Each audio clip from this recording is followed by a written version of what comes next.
Imbestigasyon ni Chief Justice Renato Corona ang usapin daw tungkol sa lupain ng Hacienda Luisita ang siyang punot dulo ng pagpapatalsik sa kanya sa pwesto.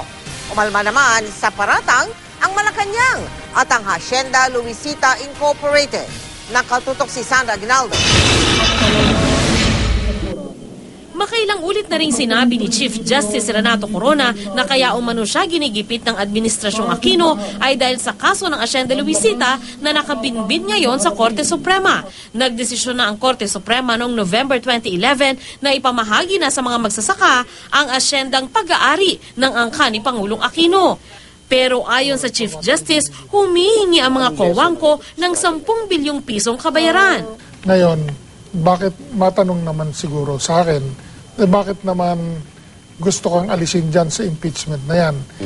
Kasi kung hindi, ako humaharang dyan sa hinihingi nilang 10 billion na kabayaran doon sa Hacienda Luisitang yan. 10 billion hindi 10 million.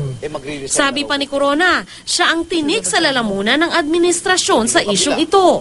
Ako po ang humaharang yan. At para yan ay mabayaran, kailangan putulin yung ulo ko. At ako'y tanggalin dyan. Yan ang katotohanan dyan. Yan ang punot dulo nitong impeachment complaint na ito. Pumalag naman ang Malacanang sa patutsada ni Corona. It's not about Hacienda Luisita. It's about his lapdog loyalty to the former president.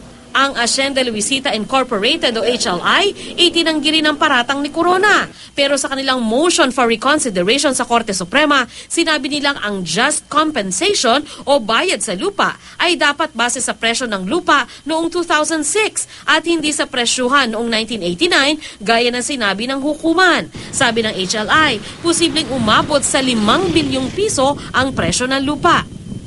Ang hinihingi natin, ang pagdesisyon doon sa pagkapresyo ng pagkuha mo sa pribadong ari-arian ay yung naaayon sa saligang batas at sa mga nakaraanang naging desisyon ng Korte Suprema na kung saan ang sinasabi kung kailan kinukuha ng Estado. It should be based on the time of taking. Kung mayroong figure na pag-uusapan, hindi nga 10 billion, baka 5 billion lamang. Umalma din ang Department of Agrarian Reform sa sinabi ni Corona. Ang utos daw kasi ni Pangulong Aquino, ipamahagi na ang lupa sa oras na maging pinal ang desisyon ng Korte Suprema. Sabi pa ng DAR, babayaran daw ng gobyerno ang mga kawangko, depende sa presyong sasabihin ng Korte Suprema.